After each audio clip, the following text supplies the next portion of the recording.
Do you like basketball? Basketball. I like, but I'm not good at. Yes, I'm not. Me too. Hello, everybody. Welcome back to the State of the League podcast, the only NBA podcast talking about whatever you want every Wednesday if you're subscribed to the Patreon. I'm your host, Jack, a.k.a. Jokic Joestar. With me, as always, the world-famous Pablo Escobar. How are you doing today, Pablo? Let's subscribe to the Patreon. How did they do that? Well, you go to patreon.com/State of the League. You mail them a $5 bill. Find out their address, put it into an envelope, find the stamp, put the stamp on the envelope, ship it out, and then within like 8 business days, you'll be mailed back a link that you could type into the World Wide Web that will take you to a website that has a backlog of all of our old podcasts, as well as access to a Discord. And sometimes we do stuff like this where we structure entire podcast episodes strictly around the requests of the people on the Patreon. And you also get a full-length Sidney Crawford photo. Nice. Who the hell is that? The It Girl model of the 80s/90s. The It Girl, Sidney Crawford. Let me look this up. Sidney Crawford. You should go see Nosferatu, and then we could talk like that to each other. Oh my god, I would, but I got sick after Christmas. Bro. So I gotta wait till I'm 100%. It's See, the thing about Sidney Crawford is she was part of Pepsi's marketing okay. You boom keep saying Sydney. It's Cindy.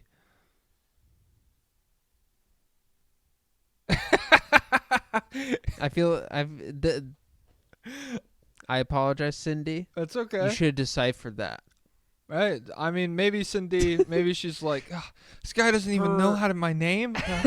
Damn. Her daughter is Suki Waterhouse, or no? Who the hell is Suki Waterhouse? What is all this stuff that you're saying to me? She dated Jacob Elordi. Hey, I know who that is. He's gonna be Frankenstein. Yeah, I don't. Oh, is he really? I don't know this. They're lady. making all the scary guys still? Yeah, he's gonna be Frankenstein, and Oscar Isaac's gonna be in it as well. Are they in the same verse?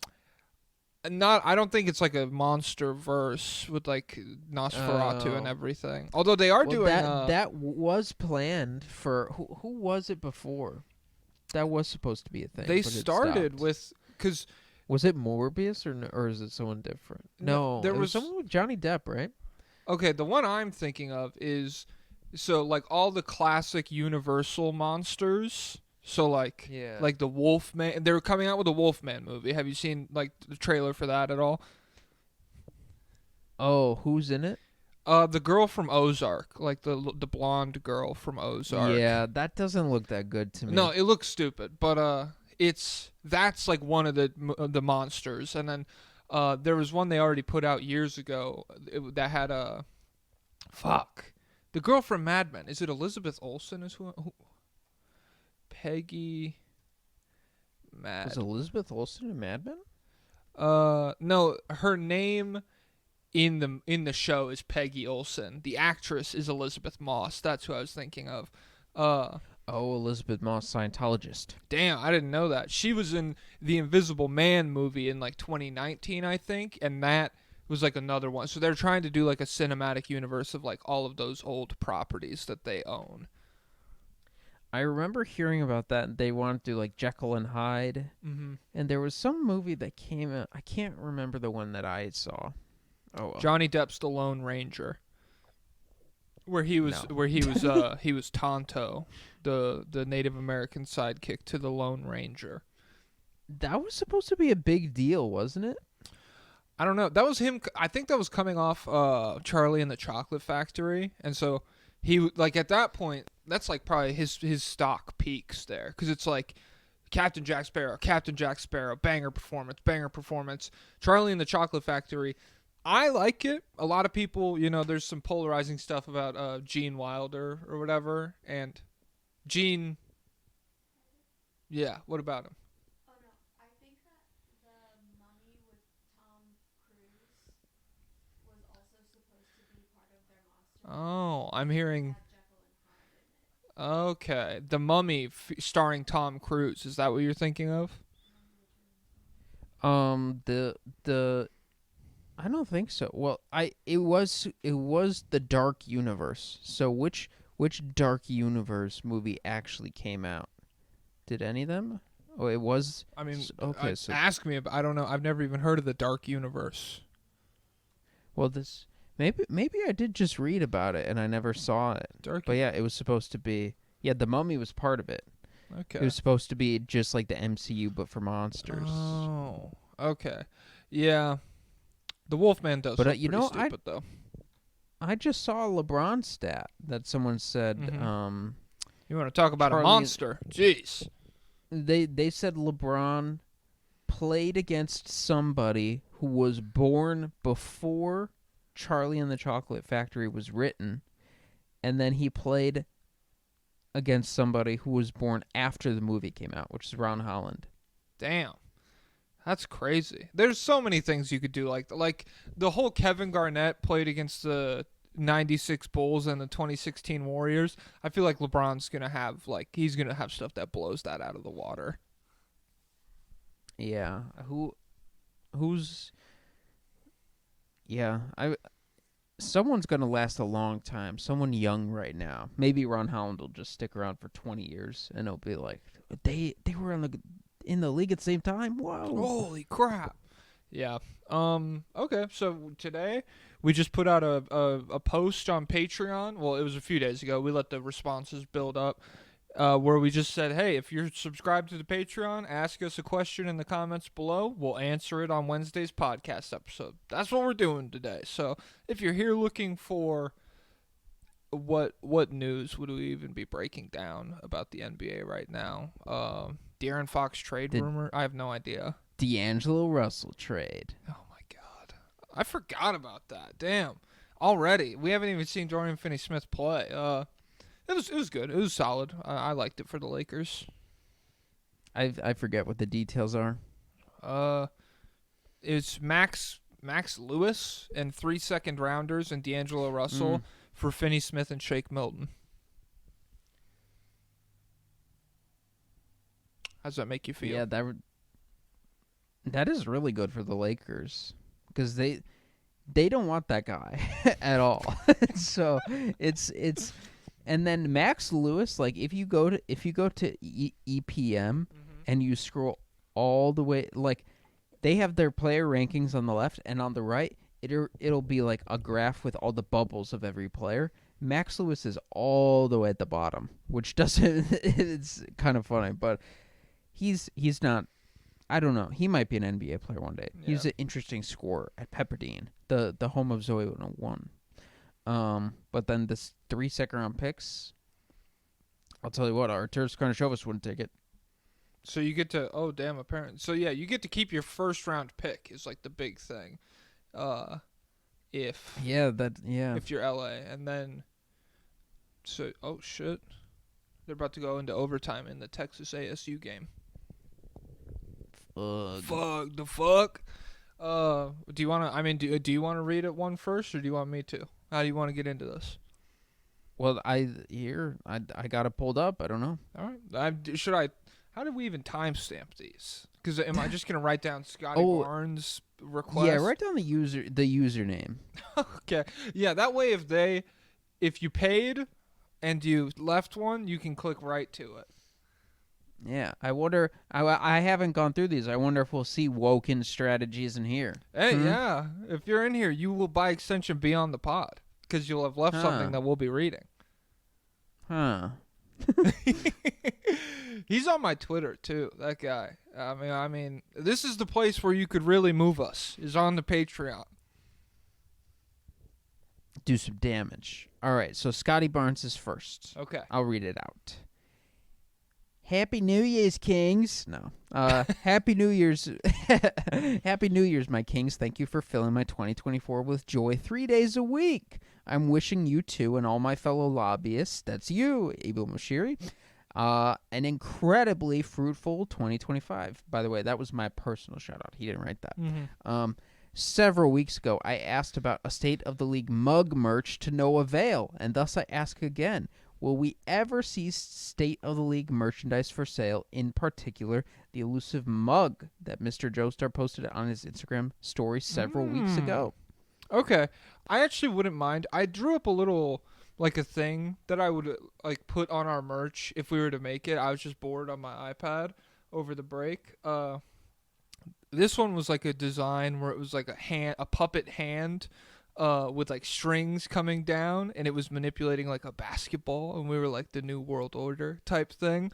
But the mug, that was just something my girlfriend and I did at class at the library, where it was, like, you could, like, it was, like, to use the Cricut. Do you know what that is?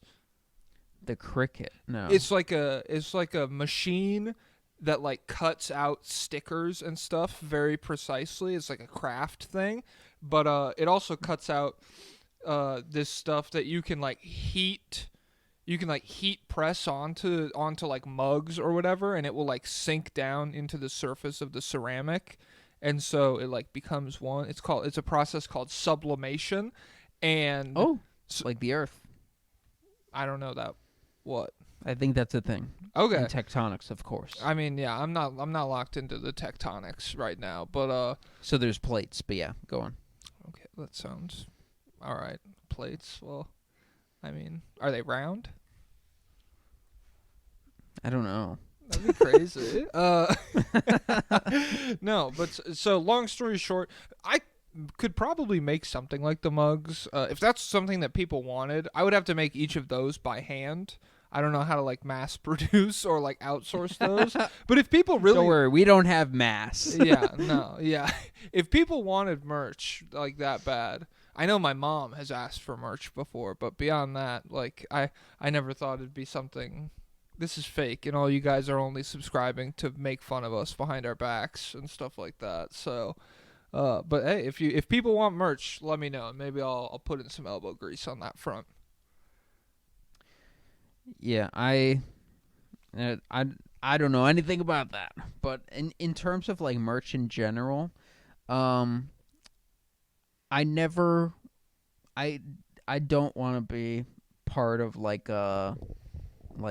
here's our Chinese T-shirt from that will destroy in 2 washes. Yeah. So well, yeah, it's also just like, I have never seen YouTube. There's one YouTuber that I've seen that had any merch that I even was like, huh, that's kind of nice. Like, everyone's merch is always hideous. And I would never want to, like, subject someone. Just support us on the Patreon. You don't have to wear a ridiculous T-shirt to be like, I like the State of the League. Maybe we could do stickers or something, like, I don't know. But yeah, most merch is just so ugly that it's tainted the idea, the concept in my brain. Yeah, the only good merch is Tobuscus 2011.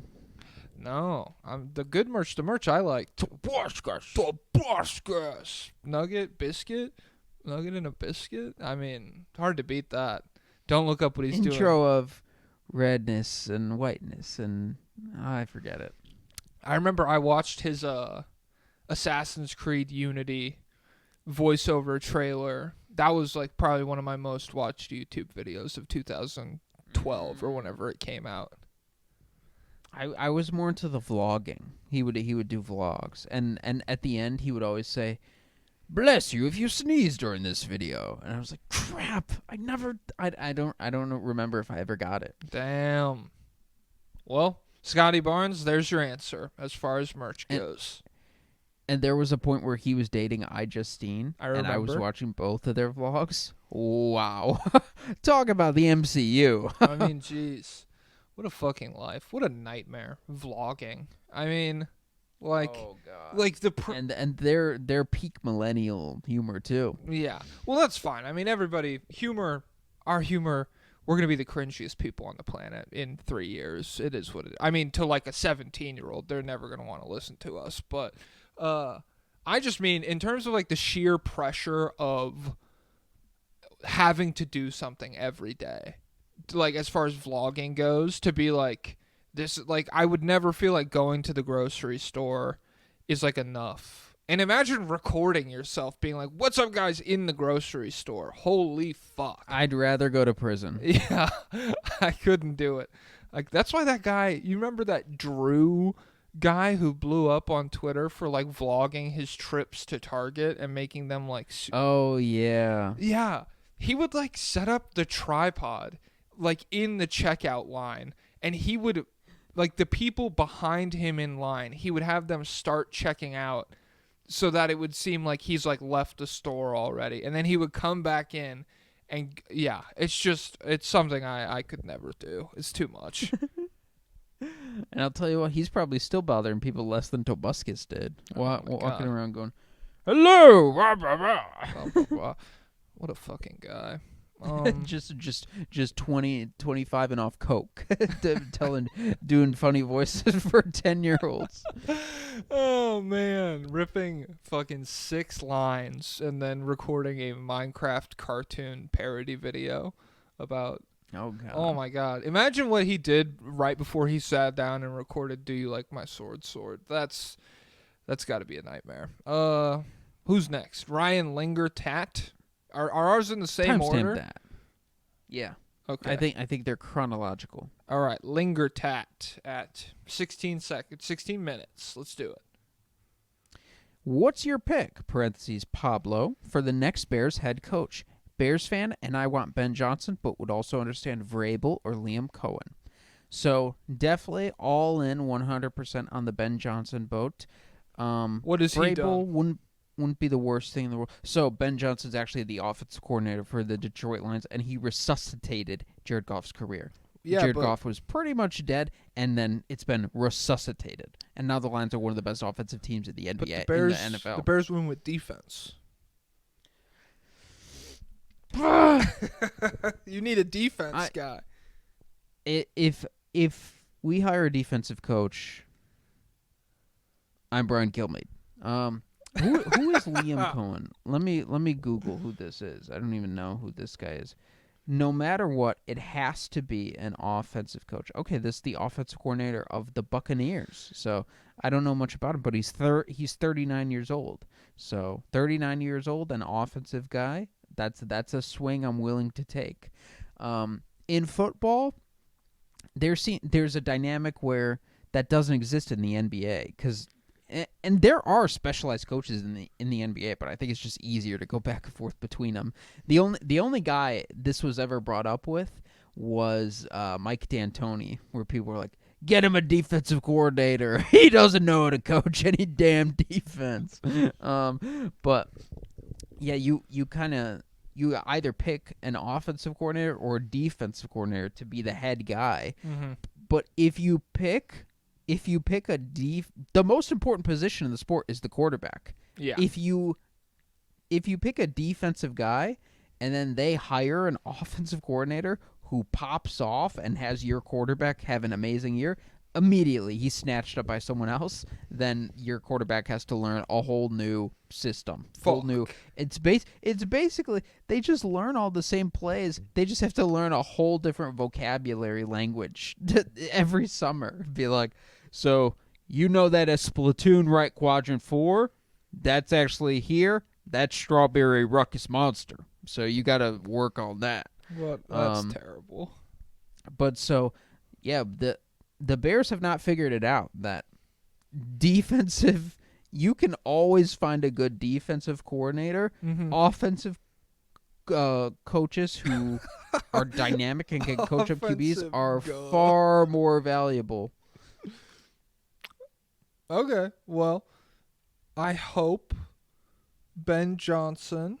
I hope you guys pick him up. Ben Taylor. I hope you guys pick him up. That'd be that. Talk about a visionary. He'd figure it out for sure. And the Bears have only hired defensive losers. The last guy we hired was because he took a bad defense and he got him to 15th. And they're like, let's get him in. Let's get him in the building. And this is a real floor raiser. The coach before that, who was directly before Matt Eberflus, but John Fox was in there. Matt Nagy. Yeah, whenever we do go offensive guy, which was Matt Nagy, we always get a little freak, a little nasty monster freak, Matt Nagy, who's like, yeah, I used to be an arena football quarterback, and you know Ooh. what I do? You know what my thing is? What? Trick plays. I'm gonna do just trick plays.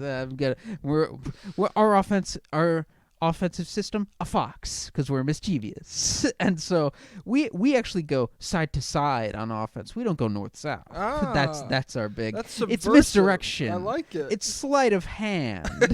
And so it was a disaster. Somehow he's gone and been the offensive coordinator for the Chiefs, and it's worked out. He hasn't completely destroyed them, even though their offense is worse than it's been forever. But that's because they have Andy Reid the GOAT. But so that was our offensive guy. The last offensive guy before that was a Canadian guy. We got him from the CFL. And he won the Grey Cup, and we were like, let's get him. And he was really good for a year, and then immediately everyone was like, this guy.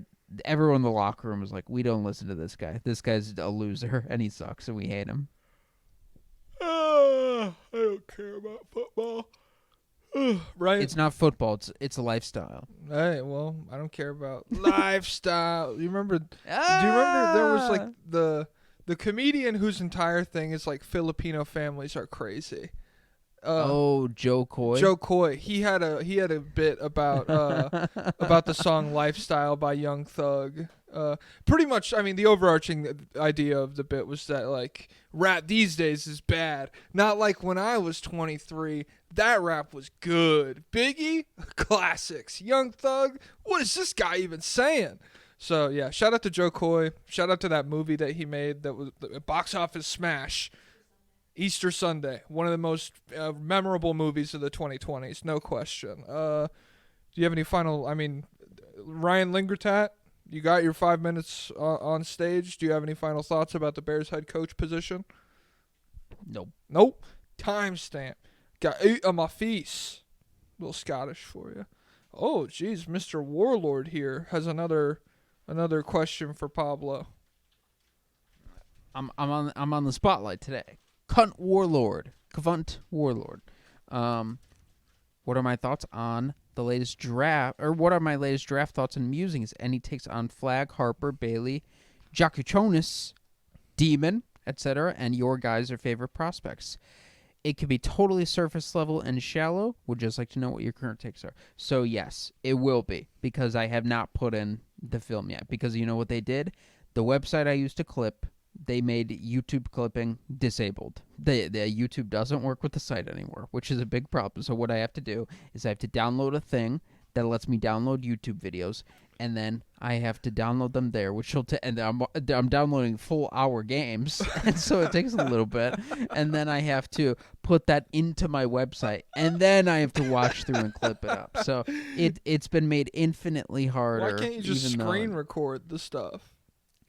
I don't know how to. That seems like hard to learn how to do that quickly. I probably should, because somehow the guys do it every night with the NBA games. But it just seems when I tried to learn it last time, they were like, you use OBS to do it, and I was like, okay. Open up my laptop. Literally couldn't run OBS. It was so bad. I would have to Google what OBS is. I don't even know. It's just like a free software that you could download. That they use it for streaming, and you can use it for screen recording. But actually, and there's, Steph No and NOH. He's covered the Bulls, but I think he does some national stuff too. But he has a YouTube video showing you how to do it exactly.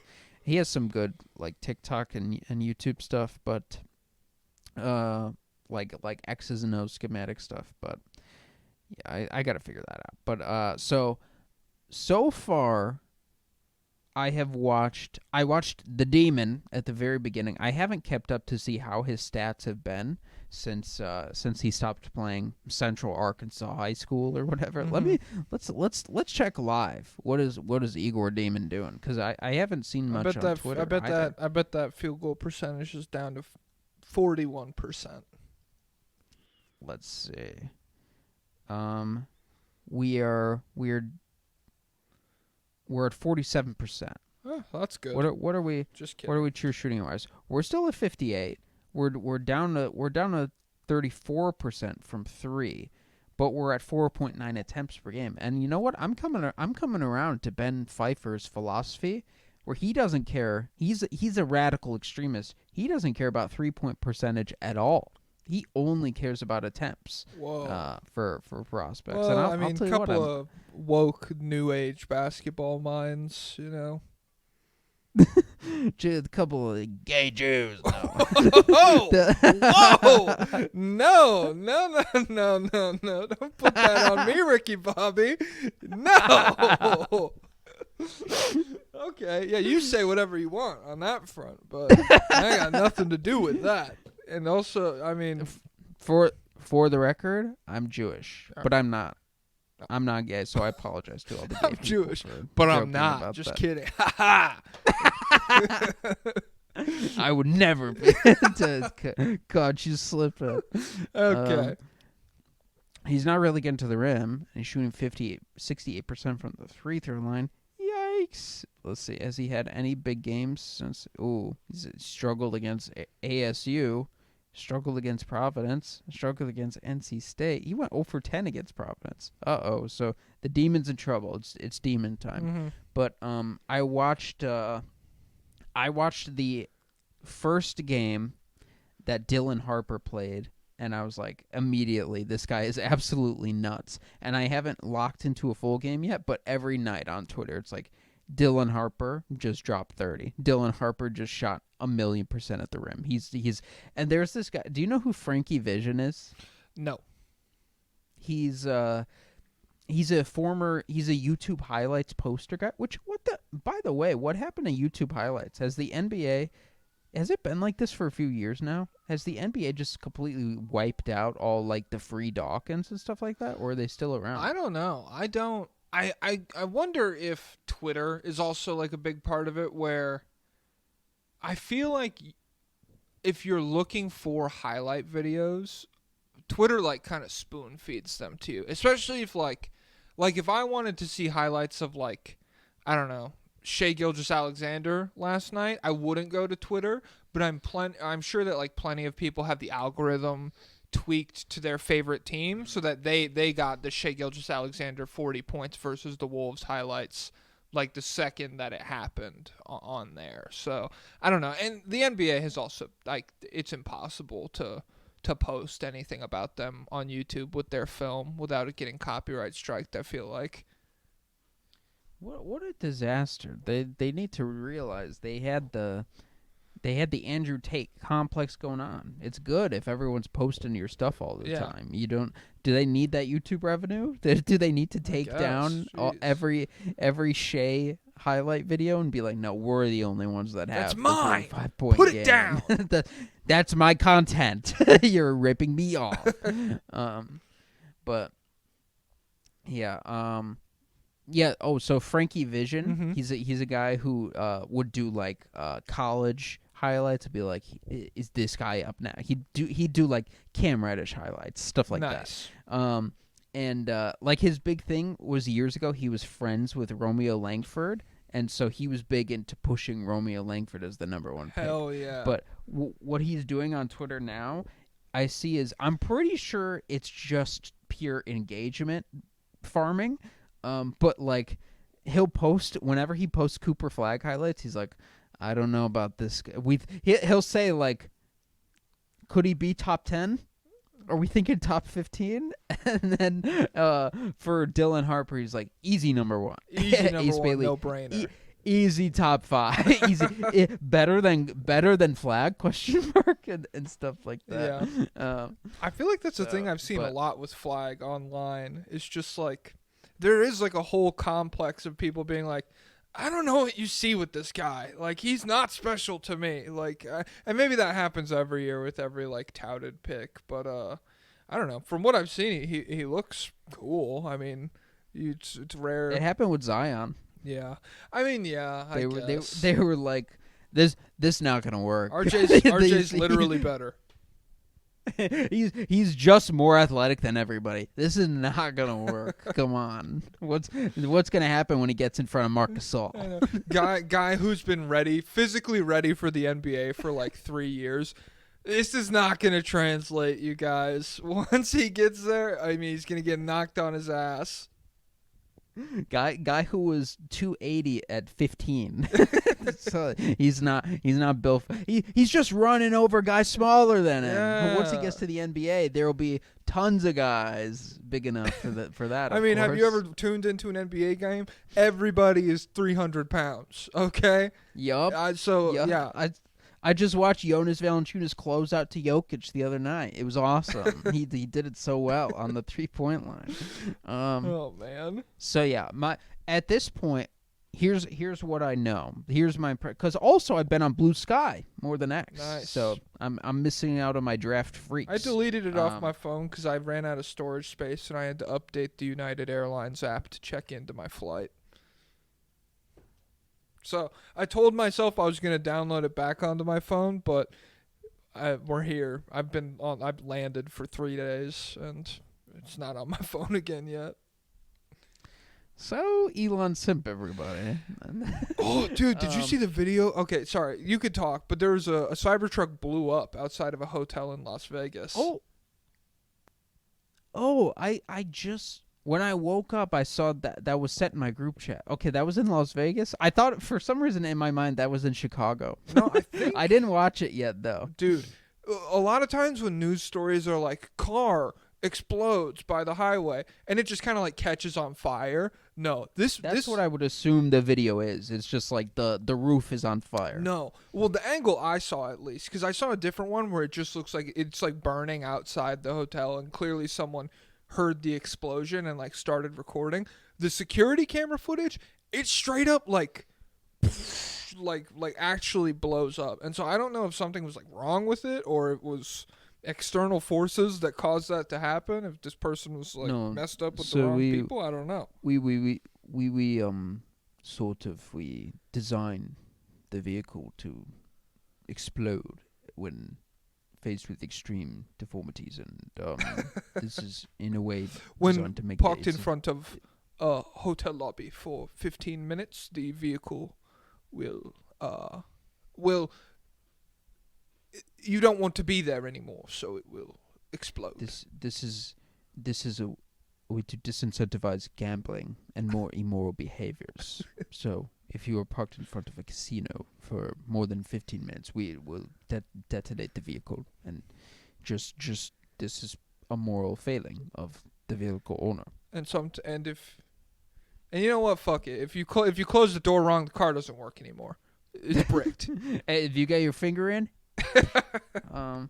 Do you think that guy is Elon? Yes. So I've known about this guy. I did not think it was Elon because, well, and I still don't. I just want it to be true. I haven't thought about it that much. It's weird. It's weird that he like refers to the stuff that Elon's doing as I. Mm-hmm. And so that should be that in a normal world that would be a giveaway. But there are freaks when it comes to these famous people. Like I remember David Dobrik had this guy. Do you know Alex Warren? No. He's still around. He was like part of the Hype House. He's still big on YouTube. He started making music. He made that song, "You Knew the House Was Burning Down. I had to get out." It was big on TikTok. Never heard that.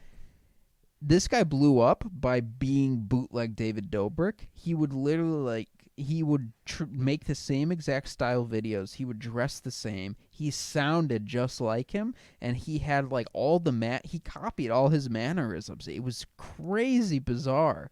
And that's happened that's happened with Kobe. He like copied how Michael Jordan walked and talked. Mm-hmm.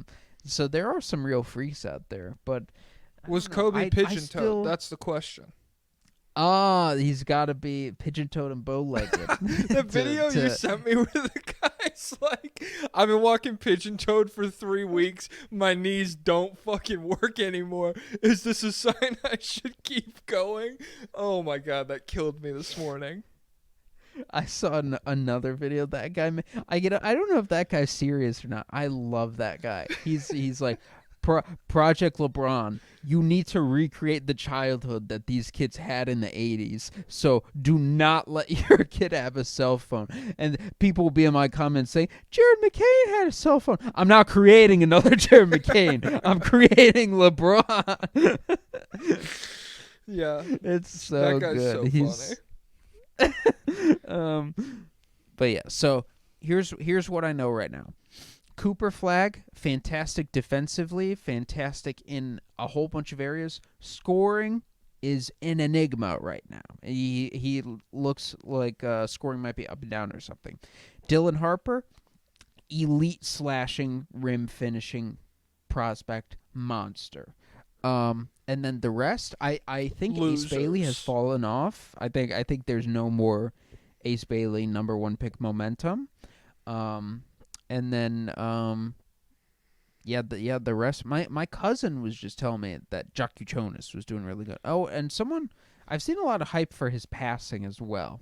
So that I forget where, but that's about all I know. I really got to lock in. It's crazy. So, all right, last thing I'll say about this draft one, then we got to keep it pushing.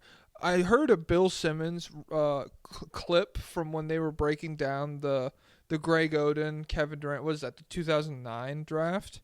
7. Okay. Where he was like, well, with KD, I really feel like we could be looking at like one of the 20 best guys to ever do it. And I don't even know if Oden's going to be healthy in 2 years. And I was just like, damn, it really doesn't matter if you just fire off bullshit 24. Like, if you just fire off the hottest takes you can imagine, when they land, like, the reward for hitting on those is so much greater than, like, the punishment for missing on, like if you drafted Brandon Miller over Scoot Henderson, you should be taken outside and shot. Like, that was his take on the Charlotte draft the other year. But no one cares. No one's going to care about that. It's only, like, when you hit that hard on, like, an all-time guy, oh, my God, you look so cool. Hey, that is one of his biggest W's ever. He was pretty consistent about that.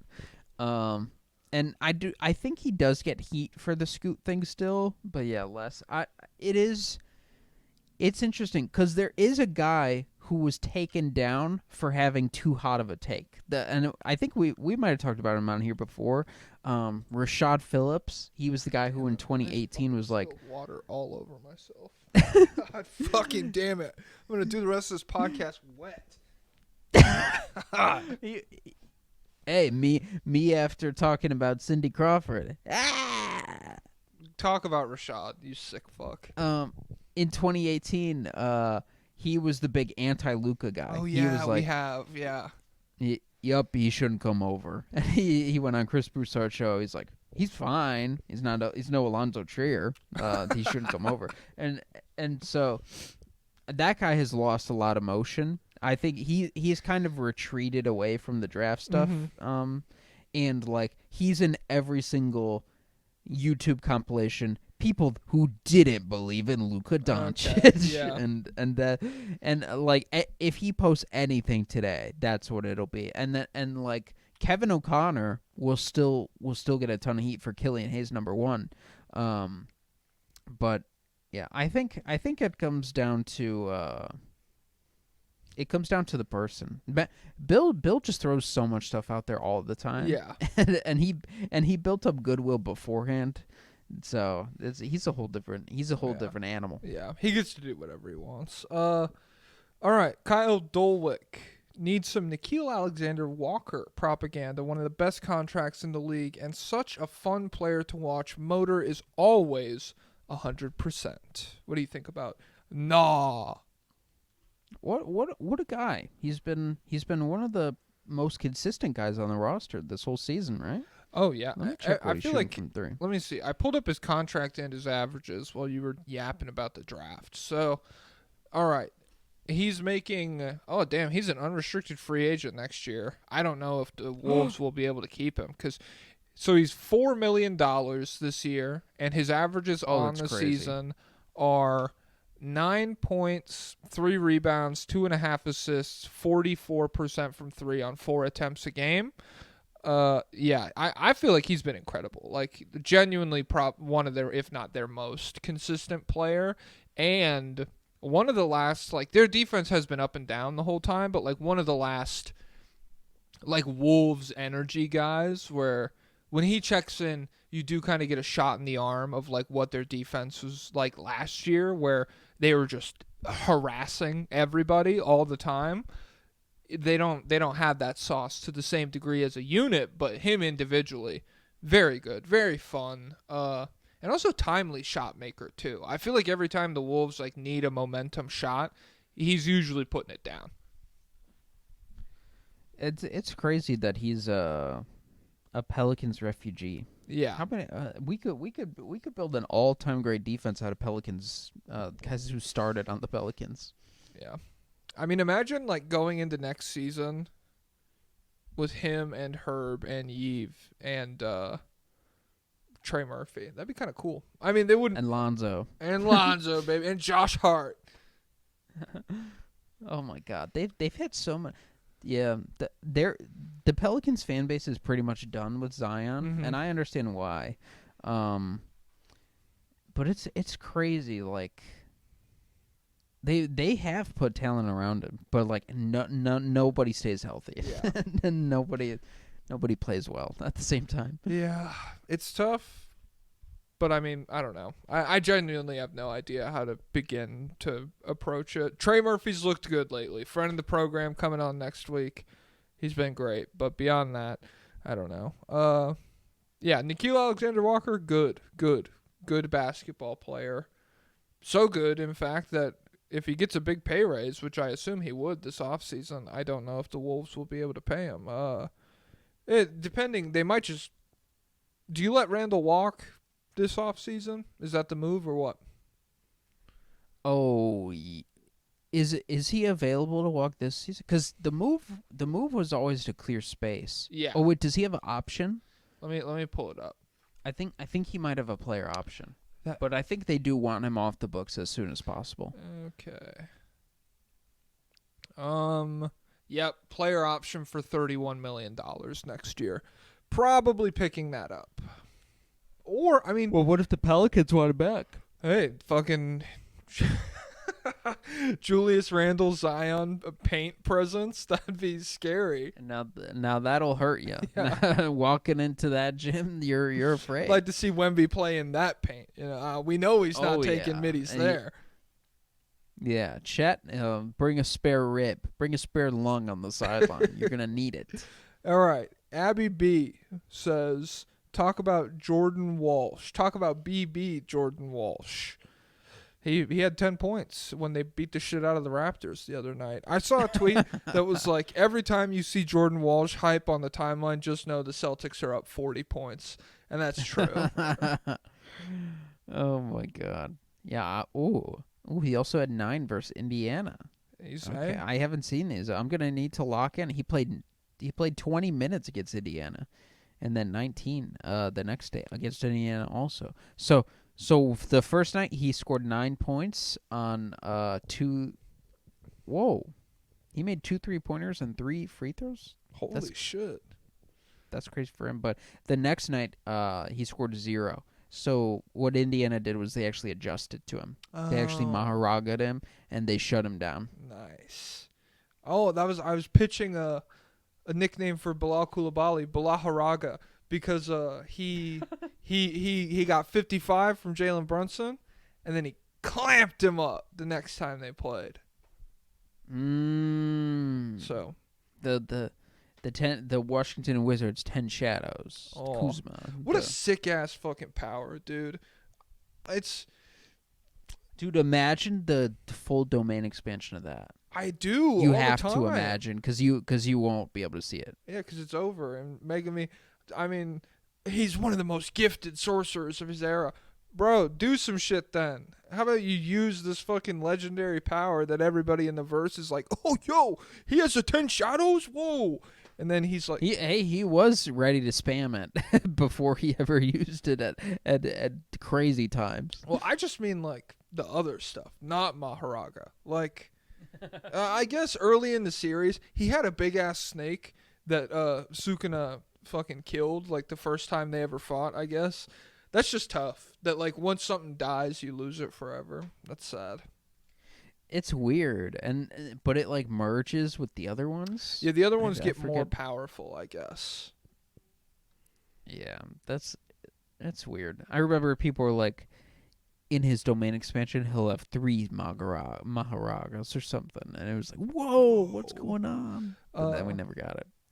Did you see the new chapter, the alternate ending has started releasing chapters? Have you seen any of that thing about that?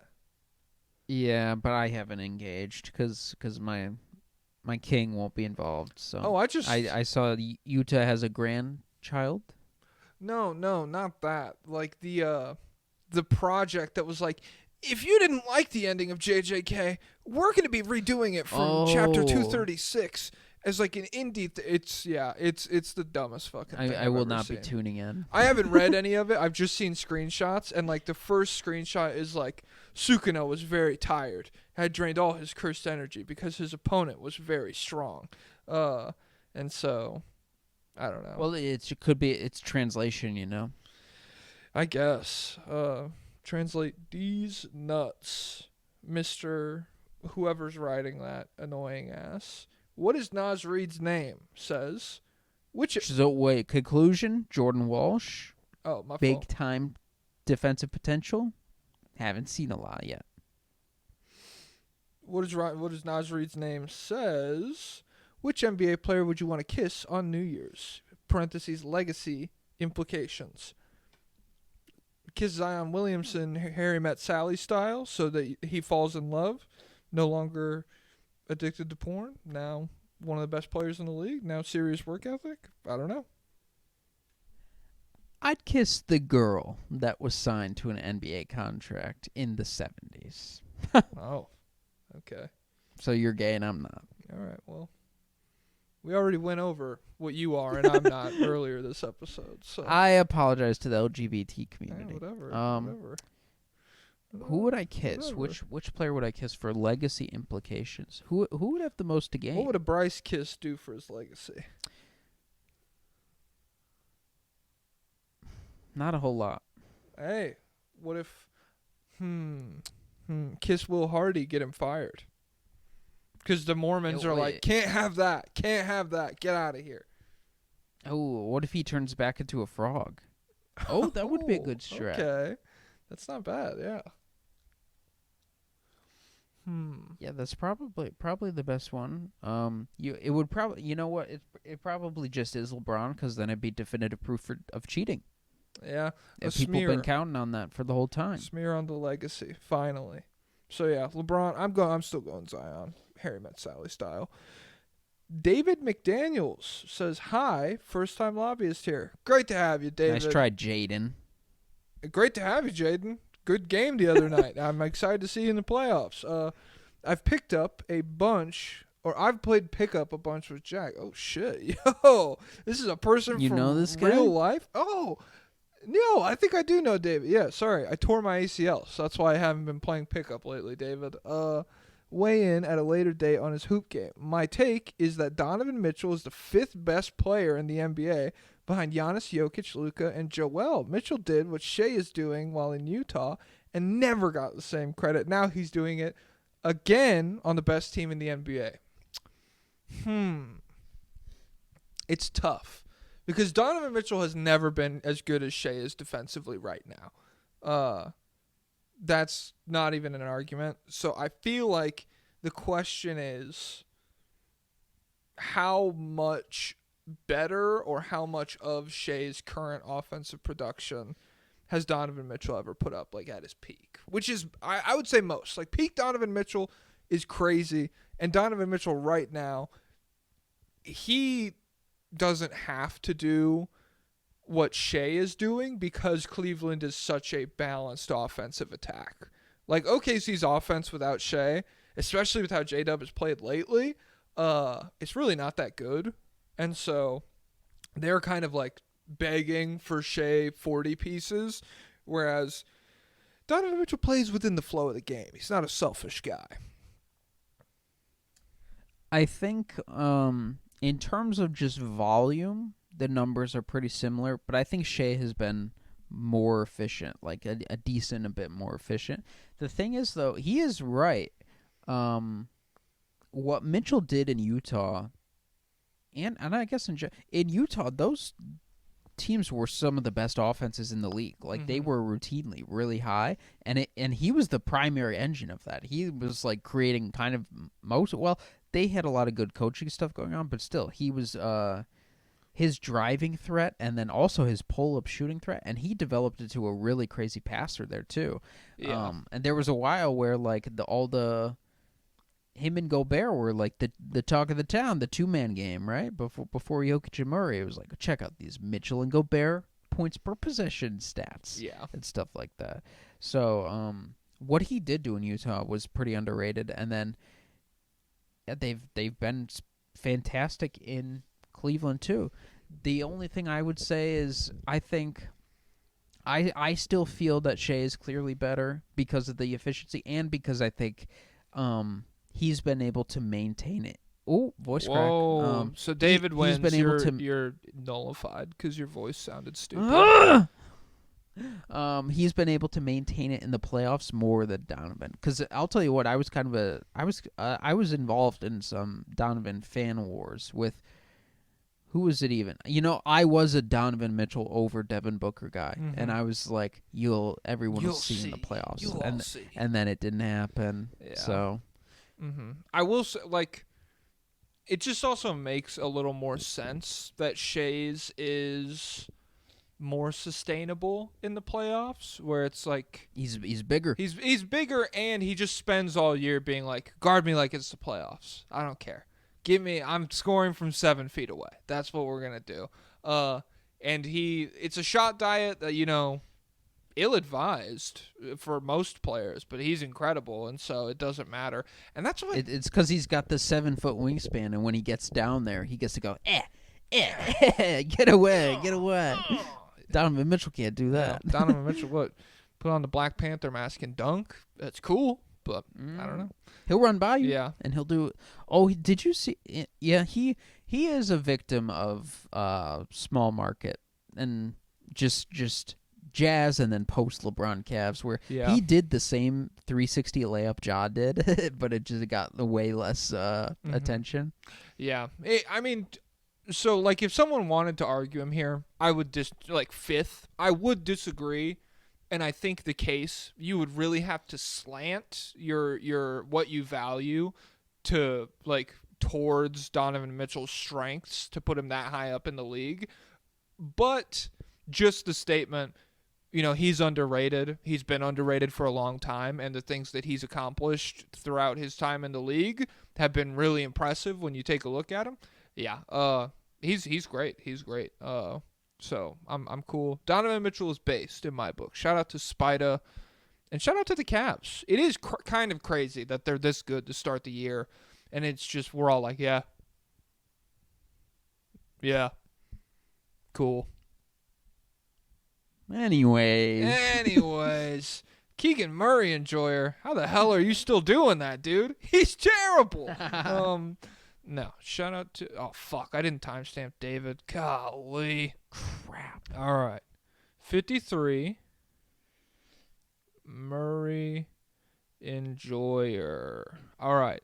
I'm getting doomer about the Kings and want my GOAT Keegan to be in the best position possible.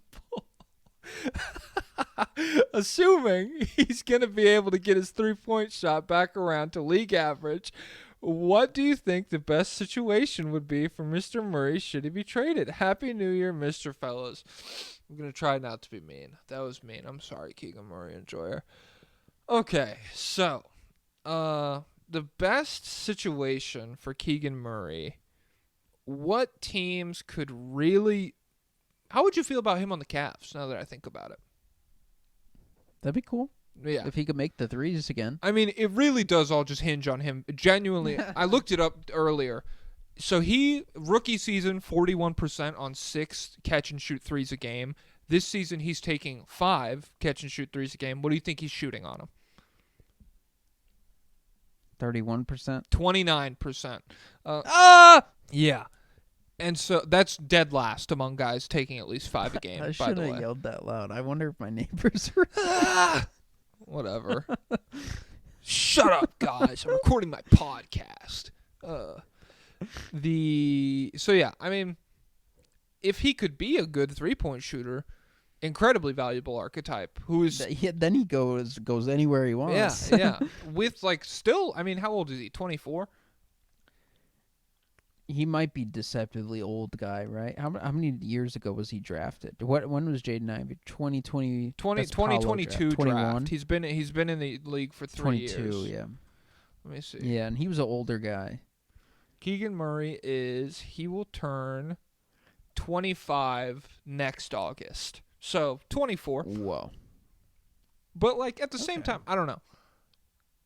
So if you're looking for him to become a superstar or even an all-star, you're off track. It's not good. But if you're looking for him to become a quality role player, like a good wing who can defend and hit threes and do some stuff off the ball, yeah, I think that's still well within the cards for him.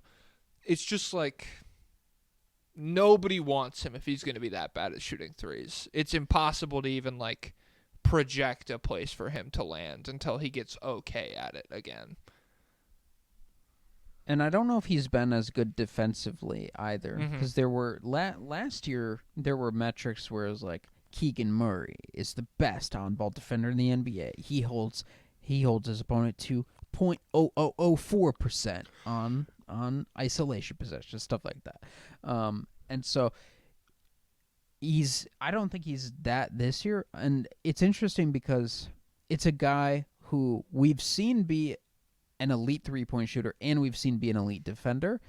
And so you kind of, I think it makes sense for the hope to be there. But right now it just doesn't feel good. But it's funny. It's hey, I'm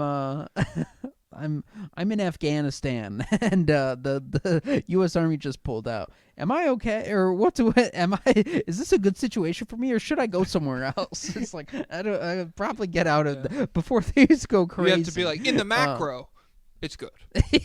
Yeah. In the macro, well, 10 years from now, it's good. So once the instability, once the so you're in what's known as a becomes power vacuum right now, and so for a while it's going to be crazy. Yeah, so the Kings are kind of screwed. De'Aaron Fox is pretty much out of there. We're getting the clutch alarm bells, and so I don't know what Keegan will be. Will he be the face of tanking Kings teams, or will he be trade target? I don't know. I wonder if OKC was interested in Patrick Williams before the season. I wonder if they would be interested in Keegan, in a Keegan resuscitation. I feel they would be.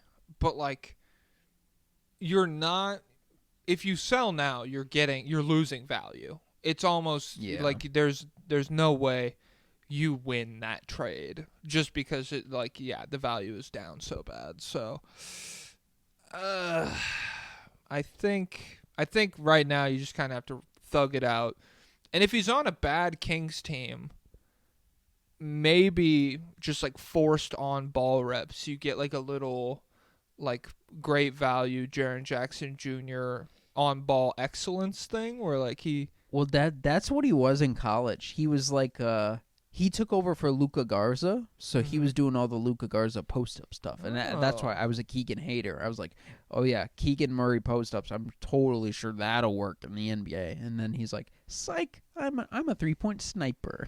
And I was oh crap, okay. So you're up now we're cooking. And then he's psych, I'm bad again. Psych.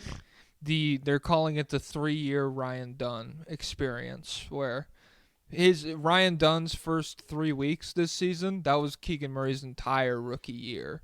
And now, okay. Keegan Murray enjoyer? I'm sorry, man. That's tough. Josh Lerman, the motherfucking GOAT, dude. The OG from way back. Josh Lerman says, freestyle. What do you guys want to talk about? Okay, I'm down for whatever. What do you want to talk about, Pablo? You go first. I don't know what I have. I saw Nosferatu last night. It was gas. It was really good. I won't. I like Dune 2. I still liked more. Probably my favorite movie of the year. But this one was very well made. A lot of like love and care. You can really feel his passion for movies. Robert Eggers ooze through the screen. It wasn't as scary as I had hoped, but it was still very enjoyable. There were some scary moments in it, and it felt very dreamlike the entire time, which I really liked. 'Cause like that's like one of the big kind of like, I don't know, themes, plot devices is that he is Nosferatu is always coming to Ellen, the lady he's trying to freaking bone, in her dreams. He's always reaching out to her in her dreams, and so especially like the first 40 minutes, you get to like go to his castle and like meet him and shit, and you literally go to Transylvania. It was crazy. And that was my worry. I was worried it would be more whimsical than scary. How whimsical is it? I mean, it's not like whimsical in like a fairy tale sense. Like, what do you mean? Like Edward Scissorhands or something, or like It never Beetlejuice. No, it never like ventures into like unserious territory. It always kind of like, oh, rumpa bump. We're in the 18th century where we wear fucking peacoats and shit. Everybody's very like buttoned up and everything the whole time and treating it Button to the top. Yeah. Oh my God. You know with that? like the collars that are like right here. Well, no. Do you know the Lily Rose Depp thing? No. I just found out about this. I guess it's like a famous Instagram post or someone, but someone posted. It's just text where they met Lily Rose Depp and her girlfriend, and they were talking about how mean Lily Rose Depp is, and they were like, trench coat button to the top. And they use that as an insult, and people really like that. She was fantastic in it. She was incredible. Honestly, everybody was. I saw some people on Twitter being like Aaron Taylor Johnson was like overdoing it. Personally, I never felt that way. I guess, I don't know. I would just ask those people, because Willem Dafoe's doing a similar thing. I don't feel like anybody had a problem with Willem Dafoe doing it.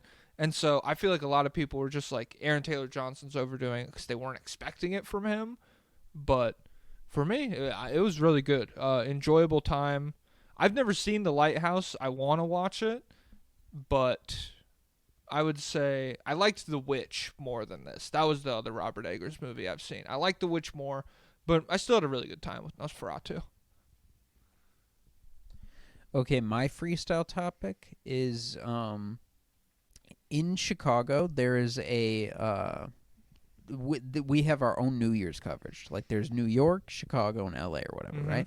And so part of the Chicago one on one news channel is we have a meteorologist who gets to do a dance routine with this other guy. Okay. And I don't know who this guy. It's like a yearly tradition. Her name is Cheryl Scott, and she's a meteorologist. I don't know how this started or what, but like every year they play a pre-recorded dance routine because she was like on her dance team in high school, and so they put together a little performance. Nice. And it was a pretty big production this time around. They were in a school, then they were on a baseball field. It was crazy. Oh, damn. Well, that sounds fun. So guys, look up Cheryl Scott New Year's performance. Look up Cindy, what's her name? Crawford. Look up Cindy Crawford, and yeah, do whatever you need to with that. BRUNSONBURNER. Are we cool? Are we cool on Lerman? Stamp it. Stamp it. Stamped. OG Lobbyist. 103 Doity. 103 Doity. Brunson Boyna. Greetings and salutations. Everyone knows that. Oh, it's a Knicks fan. Okay, I'm kind of doing it right then. Everyone knows the Knicks run on the power of friendship until the intergalactic supervillains (parentheses Indiana Pacers) ruined 2024. The Villanova connection has only unlocked half of Mikal Bridges' game. So should the Knicks work out a deal for his best friend Cam Johnson and fully unleash my Christmas King and sweep the Celtics. Also, I do have a cobbler in my city. He is awesome. Hey, shout out to the cobblers, man. Hey, but it's fucking New York. There's anything. Of course there's Hey. fucking cobblers. You could get anything. It's the city of fucking dreams. You know how many people live in New York? You know how many turtles live in New York? Are there only 4? I mean, probably more if you count pet stores, but I'm talking teenage turtles. Oh. But, well, you know, guess the population. 7 million. 9. Damn. Guess the population of Chongqing, China. Or Chongqing. 9 million. 32. Damn. Well, they don't have. Yeah. Okay. Is that supposed to be the mecca of basketball or what? I bet they have 10 times the amount of cobblers. Probably. I feel like maybe this is just me romanticizing Asian culture, but I feel like they like care more about their shit. They probably do have they have like I'm a cobbler going back to to this dynasty, Yeah. the year 300 or something. I bet my family's been cobbling 10 times as long as America has been a country. Yeah. And I didn't even want to do this. Neither did my dad, neither did his dad, but they'd been cobbling so long that we're just fucking cobblers. That's our lot in life, you know? I was supposed to be a skateboarder. Did you see there's like a video essay that I haven't watched cuz it's like sad. And it's not even a video essay. It's like this guy on a mountain confessing that he wanted to do like poetry in his like dumb little art classes, but his dad he was like, "You're gonna be a neurosurgeon," and so he like did that, and he made a bunch of money, but he fucking hated his life, and so like he walks up on and like he just like bears his soul, and it's like it's called like I betrayed my true self in a way that I will never be able to heal from or something like that. But it's on my watch later list. I have seen not the video, but like screenshots and stuff. I saw a dude on Twitter who was like, "That's my doctor. I was trying to schedule. He messed something up, and then I was trying to schedule an appointment to fix it. And now I see this." Well, that's your poet now. That's not your doctor anymore, bro. But yeah. So do they have how many assets do they have left? Could they realistically get Cam Johnson? No. What 6 firsts for Nickeil Bridges? I don't know what they have left in the old asset box in the treasure chest, but I would assume that like if Cam Johnson's available, someone will be able to match it, and there's no reason why they wouldn't. Well, it's a short move for him, you know. No, I don't. Because Brooklyn is actually one of the boroughs of New York.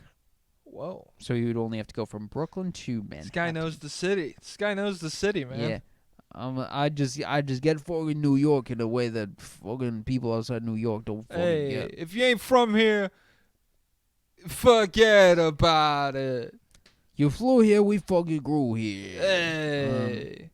In let's New see. York. The entire city. You're all contributing to Joshua Block's alcoholism. Every single one of you enables that's it. true. That is true. So let's see. I've got the Fanspo trade machine pulled up. Thank God. Oh, my God. Is What there- were we going to could do we- before he had the Fanspo trade machine?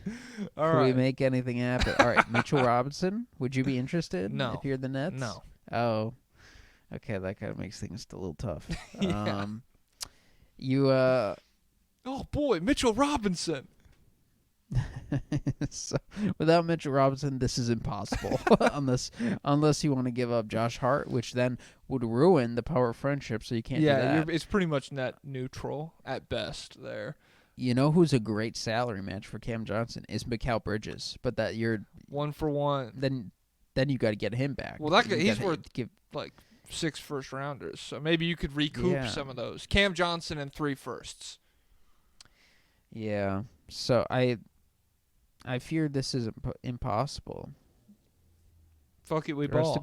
Rest in peace to the power of friendship. The Cam Johnson Knicks. They'll be fine. Who cares?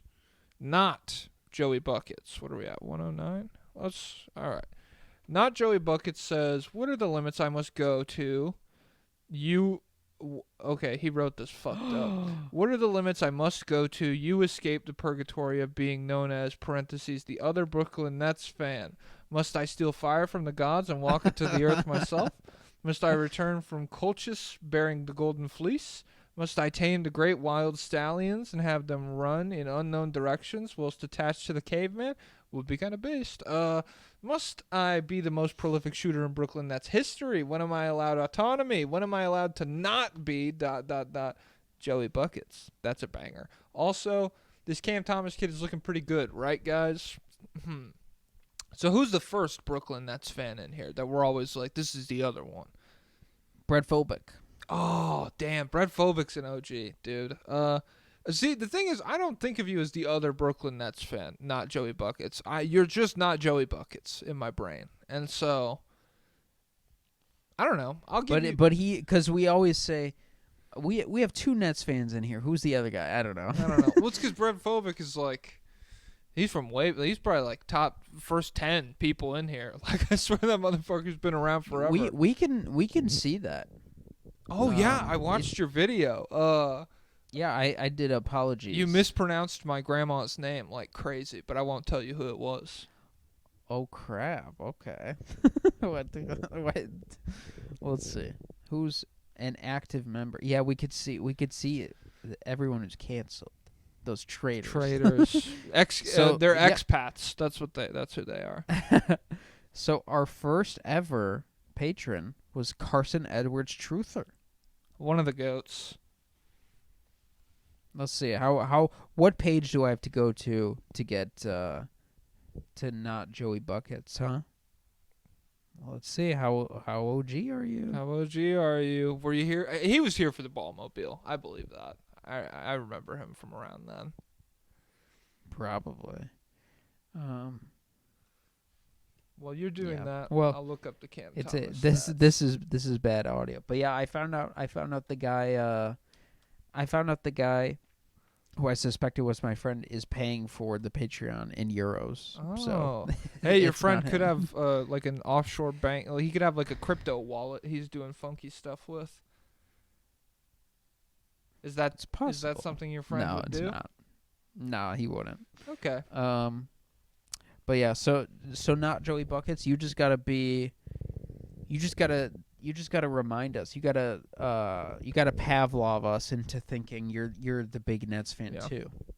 That's the thing. You go like do lobbyists to say not Joey Buckets here, the biggest Nets fan in the Patreon. Hey, there you go. Let's start a little war between him and Brent Phobic for the title. You got to inception us. Okay. So Cam Thomas, I think what jumps out to me about his numbers this year, 39% on 7 attempts from 3 a game. That's pretty good. That's pretty good. And I think what is his efficiency overall? It's good this year, right? Oh, yeah. It's 45% from the field, 39%, 60% true shooting, 25 points per game. Oh, Maroon. Yeah, but I mean, he's missed what? 1, 2, 3, 4, 5, 6, 7, 8, 9, 10, 11, 12. He's only played in 18. 14. He's missed 14 of the last 16 games, so that's not good. But when he plays, I mean, he's all right. It's just tough because, like, I kind of feel this way about Anthony Simons, too, where it's like good player, just already 24, is he? How old is he? 23. He's already 23 years old on a team that's like 4 years away from being fine. I don't know how I feel about that. I always feel like those guys are just like a bit ahead of the curve. I just think I'm just a little scared away by the archetype where it's just on ball little guy. Mm-hmm. Well, actually, how tall is he listed at? 6'4". So I mean, not like Darius Garland size, but yeah. So just on ball scoring guard who doesn't add a lot defensively or is a passer, and isn't like he's not the greatest off ball shooter in terms of like movement and stuff. Is he, or maybe I'm sleeping on that part of his game. I'll have to lock in and see. Let's. I haven't how locked much in. of his Well, I mean, offense- I've past fucking 14 games, haven't been able to lock in. He hasn't been out there. Yeah, I'm gonna check how much of his offense is coming assisted versus unassisted these I don't know. days. I don't care about that. Oh I don't care about any of this, dude. Kind of hungry, look. God, he's listed as Cameron Thomas on cleaning the glass. Cleaning the glass. Those, I mean, genuine nerds over there. So So yeah, he's 52% of his offense is assisted. So his threes, half of his threes are assisted. So we might be able to get the number, but it's just hard for me to see how he scales to even higher, because I don't know if he can create like this in the playoffs. But we'll see, because I've been doubting him this whole time, but he's steadily improving. shout out to Not Joey Buckets, the biggest Nets fan in the Patreon. Whoa, you're turning on. Nah, Brett Brett Phobic like that. Hey, Brett Phobic, I think we're mutuals on Twitter. So, Mm. yeah, I mean, that's, and you gotta be a real poster for that to happen. I can't just recognize your username from the Patreon and add you back. You gotta be real locked into the posting game. Naji Peach Cream Marshalls, like the store, shit, it's just Marshall. Sorry, says. Humble brag, but Naji Marshall DM'd me on Instagram, so we are getting closer to Peach Cream taking over as his new nickname. Oh, okay. Is Peach Cream not a nickname of his? I thought it was. I think it's just this guy pushing this. I think that's always what this has been. Oh. I've called him Peach Cream I feel like. Yeah, because of this guy. I mean, I like the knife more. It's way cooler, but let me pull up his basketball reference page, because they have like the most insane nicknames. Yeah, it's just the knife on here. So yeah, I think this guy made this up, and I love him saying Naji Marshall DM'd me on Instagram. I'm pretty sure the context of this is this guy blowing up Naji Marshall and be like, "Hey, what do you think about the nickname Peach Cream? What do you think?" And Naji's like, "It's." One day he responds, "Fire," because he's like, "I don't have too many fans DMing me." Thumbs up emoji, because he got suspended for 4 games. He's on his phone more than normal. I would love to know more detail. How personal are you getting? How much back and forth was there with Naji? Get him on the show. That's what I want to know. Friend of a friend of the program, Naji Marshall. Hey, I have some friends who want to talk Peach Cream with you. I have some friends in the government. I have some friends pretty high up in the State Department that they want to have a word with you about Peach Cream. 117. Who's next? You read it. I'm reading all of them. Frederick Borner, the suspect who's been cleared. I apologize, Frederick. Well, what does he have But to say? now that we know he's European, since it was the since it was the glorious king's birthday, let me float an idea by y'all. The La franchise LeBron owns, plays for, coaches, is the GM and the mascot of an NBA team. Total control, absolute dictatorship with sole purpose of contributing to the legacy. Parentheses, Bronny James starting point guard. Thoughts? Hey, fuck it. So he could pretty easily be an owner, because being an owner means you just are rich and you hire other people to do all the work. He can easily play. Because he actually is. He's a really good player, so he could play for sure. He could coach, I think, pretty easily. He seems like he'd be Easy a terrible coach translation. to me. It would be like just fucking make the pass, guy. Just make the. He's right there. He's open. Pass the ball. No, I think he's more insightful. Although mind the like game, other- I guess, yeah. Yeah, I think there are a lot of guys who are like you see, like Charles Barkley and Shaq. Like they go on TV and they're like, just You want to stop someone at the rim? Just pre-rotate, and then Dwayne Wade and Candace Parker are like, if you do that, they're gonna pass. And he's like, no, it's the opposite quarter. It's too hard. They're like, no, they make that pass every day now, and the guy there can shoot. It's like, yeah. I think LeBron, I don't know about his teaching ability, but X's and O's wise, I think he could cobble together a good plan. But GMing is where it gets rough. Mr. Westbrook himself. Trade. That's kind of tough. Bring me re-sign J.R. Smith, $7 million a year. We need that. And then 20 minutes later, he's like, actually, I'm a Laker. So good luck with that contract, guys. And then Mascot, he's a pretty good dancer. Yeah. I think his head shape lends itself well to like a foam head that someone else could be inside of, you know? Oh, wait, so is he the mascot? Is the costume LeBron? Yes. And he is in the costume? I mean, they would have no way to tell, you know? Because it's just a costume. So they could market it that way. Oh, they got a really tall guy to wear the costume. Yeah, exactly. New highest paid mascot. It's not Rocky the Lion anymore. It's LeBron the human. So I think he could pull this off, but it would be one of the worst teams in the league based off of his GMing. Yeah. So that's the thing is like the sole purpose of contributing to the legacy, it almost certainly makes it worse. Like that's I feel like that's the he would have to trade himself. Yeah.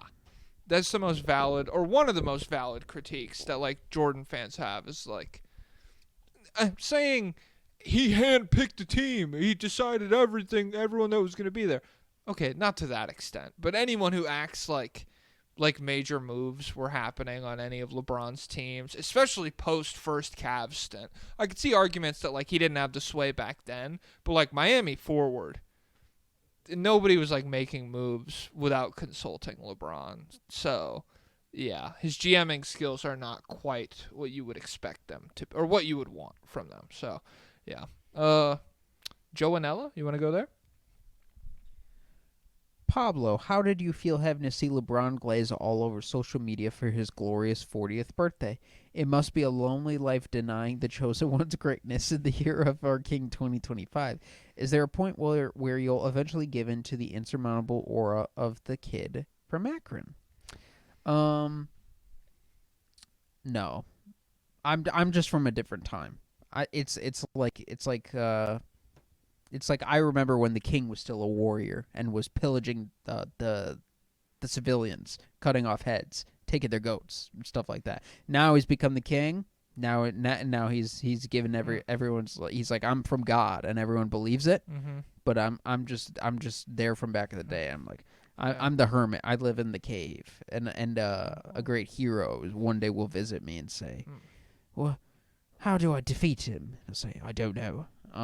But I wasn't upset seeing it. I do think it's funny that that was just like all over social media. People are talking about him like that, and it's important for the basketball versus NFL wars right now.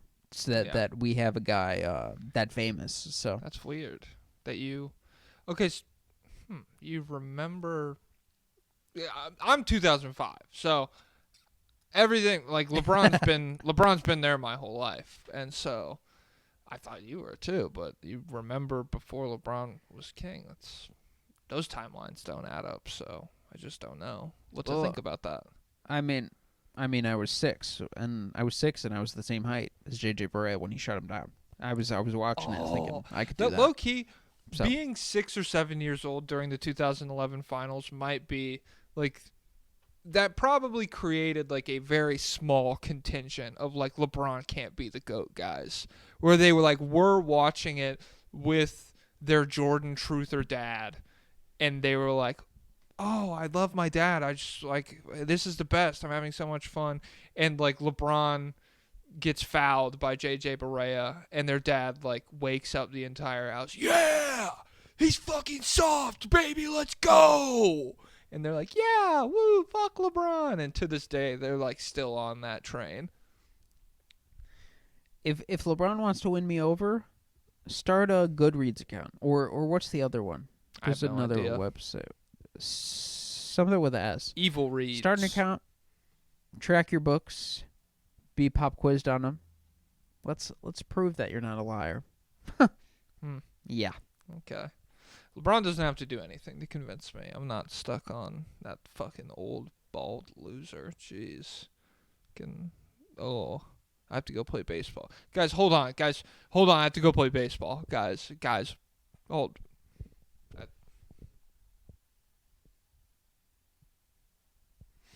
Okay, I'm back. Yeah, just had to go play baseball for a little bit, guys. Yeah. But like, if this pod goes wrong, because I've just got back from playing baseball, so if this pod goes wrong, it doesn't count. Even though I'm podcasting right now, and like, kind of by extension, you kind of agree that like, it counts if you show up to podcast. A podcast counts. So just because you were playing baseball before the pod, I mean, it's like, Remember, losing? He doesn't lose to Shaq because whatever. Remember from the Trump administration, the leaks are fake, the leakers are real. That's how that is. So the loss was fake. Shaq and Penny were real. Yes. Okay.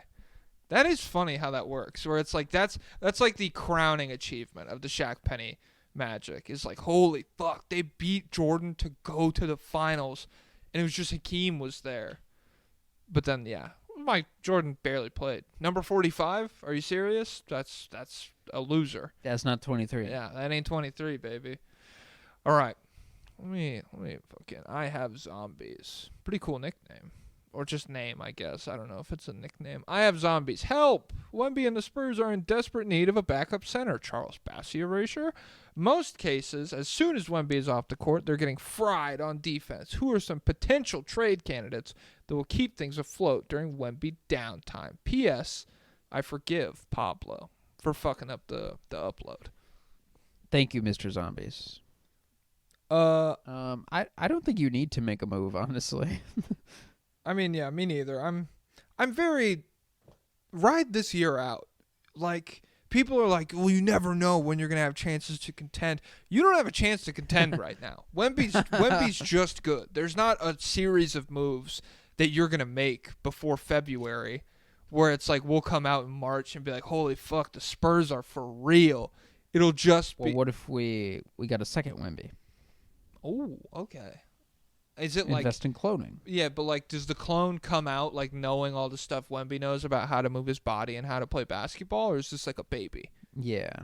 Well, that's different. I mean, if you could do it once, do it 3 more times. You got a full starting lineup of Wemby's out there. But beyond that, I don't know if the technology's there for that.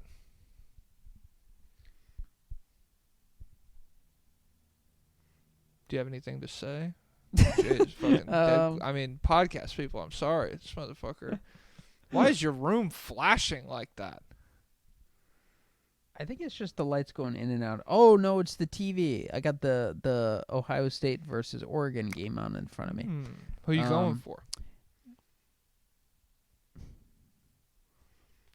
I don't know. I really don't care. I was rooting for Ashton Genty last night. Yeah. That was it. But as far as these two teams go, I don't really care. But I don't think the Spurs, if there's some cheap center that you could get out there for nothing for a second round pick, that's Walker okay, Kessler, the way they talk about him. Hey, but a lot of teams need centers, so I probably would have. If I were them, I would have got the number 1 pick and I would have got Alex Sarr. Yeah, it's not a buyer's market right now. No. That's the main guy in Nosferatu. He's a real estate agent, the main character. That's like his. Okay. Yeah. It's just weird to be a real estate agent back when you just like had to sign. You had to like carry a deed to someone's house and be like, sign this. And it's the only That's copy. cool. So please don't fucking lose this or burn this, because then it could be anyone's house after that. Ishan? I'll let you pronounce this one. Ishan Parmar. Bonus question. Oh, he has two. Okay. All right. Sweet. Well, let's do the first one first. What type of U.S. government lobbyist would you two like to be? How about oil lobbyist, so you could sit courtside when an Emirati sovereign wealth fund buys the Boston Celtics? Let's see. Who would I like to lobby for? Where could I do the most damage? That's tough. Okay, so you think oil lobbyists. I feel like oil lobbyists 30 years ago, when they first learned about global warming, and they were like, no, shh. Well, really, that's like 50 years ago, I guess. When they were like, they learned about it, and they were like, it's gonna get a little warmer, you know. You don't have to shovel your driveway as much. What's the big deal? That is like peak oil lobbyists. Right now, I think AI, just like getting all restrictions on AI completely thrown to the wayside, I think that's probably where you could do a lot of damage. Like making it so that like you could open your phone and in 30 seconds you could have a video of someone committing a crime that is completely indiscernible from real life. Maybe that's where I would go. Like that, you should be allowed to do that if you're an American citizen. You know what? I'd like to. I'm into rebuilding, so I would like to go into big tobacco and see if we can make some noise again. See if we could get ourselves back on top. That would be cool. Oh, you know what? Okay, so with the AI thing, specifically, I want national parks to be used as land for like AI power stations and stuff. Yeah, you put them underwater. It'll keep them cool down there. Exactly. And you can put salmon in the water, and that'll mutate the bears, and then the bears, long enough, gain sentience, workers to man the stations. Well, you just dam the river, and you fill that bed up with the mineral water that they put PCs in, and then all the bears die from drinking the mineral water, and so that'd be cool. Cool. His bonus question: will we ever see a run of 2 decades of consistent good to contention level play like the Tim Duncan Spurs ever again, with the new CBA apron rules limiting teams from rostering multiple superstars? The Warriors are cooked after 1 decade. Could Wemby do it? The question, could Wemby do it? The answer is always yeah. Yes. Unless it's fail. I feel like the Warriors are not a good comp for the Spurs, because the Warriors, it's like your sibling handing you the controller to a video game and they've already unlocked like a bunch of cool, useful stuff. That's like gaining Steph and Draymond and Clay within the span of like 3 years, and then you lose pretty quickly at the video game. You don't make that many good decisions to continue the run that you're on or whatever. The Spurs, like, they got Duncan, and it's not just like they got Tony Parker for the whole time, or they got Ginobili out of the weeds in Argentina. It's 2 decades of like literally not fucking up at all in any major way, and being able to survive multiple fuck ups internally between Tim Duncan almost leaving for Orlando and Tony Parker having sex with his teammate's wife. Like, how that doesn't... Draymond Green punched Jordan Poole in the face. That's why they are where they are right now. They were already kind of on the downslope, but the punch really accelerated everything. Having sex with your teammate's wife, dude, how does that not blow up the fucking spot? But it didn't, I guess. That was in like 2010. And think about the 2014 Spurs. They were still ball movement like crazy. Everybody was friends. So, yeah, it's possible. And I think Wemby is a great foundation for it. But it just needs to be like top to bottom near perfection as far as like decisions, drafting, roster building, having guys being willing to take pay cuts or stick around to remain in a competitive situation, rather than, I've won 2 championships already, let me go get like an overpay from like Alex Caruso to the Bulls or something. That was genuinely not to shit on the Bulls, and I don't even think they overpaid him. just that's a good example to me. Well, don't talk about them. They're deplatformed in the new my year. fault. The Chicago basketball team. Yes, the redacted. So when we think about why the Spurs were able to do it, they had David Robinson, then they had Tim Duncan, then they had Tony Parker, then they had Manu Ginobili, then they had Tony Parker, then they had Kawhi Leonard. All these guys were drafted by them. And so the number one thing you need to win in the NBA is a superstar or star players. Mm-hmm. And when you draft them, that means you don't have to trade 20 first-round picks for them. So that's a big boost. I think ultimately it is just drafting. It always comes down to drafting. You got to hit on your draft picks consistently. Mm-hmm. And so even beyond finding the superstars, when you hit on role players consistently, that means you have like a consistent flow of trade pieces coming in and out, which helps you bolster the cabinets going further. So I think by that definition, they had R.C. Buford and Greg Popovich running things for a while. I think OKC would be best situated because they're just so good at drafting. Yeah. They just hit over and over and over. And then a team like Memphis, I think, always hits in the draft as well. They're just a little more... They're a little shakier because their team is built on a foundation of Ja Morant and probably not going to last the same amount that Tim Duncan was. Yeah. So it comes down to the durability of your superstars and your front office. So I think it could be... I want to be optimistic and say it is still possible just by being so good at drafting, but maybe the second apron will just make it totally impossible. Yeah. Imagine the Spurs at any point fucking up the second overall pick the way the Warriors did with Wiseman. It just is like inconceivable. It's crazy. Yeah. LeShlonglover. LeShlonglover. I hate Bob Myers. Like, okay. 23 says, "Hello, boys and girls. I was wondering if you would maybe want to talk about where the Warriors should go, but if you don't want to, that's cool too." I don't want to. I don't want to. Next question. No. Yeah. So the Warriors. I mean, what is there to even what do you do? What do you do? You kind of just got to ride it out, I think. Unless you could swing a trade for Jimmy, which they can't. I don't know what you do. You just hope everyone comes around, starts making threes again, and playing defense. I don't know.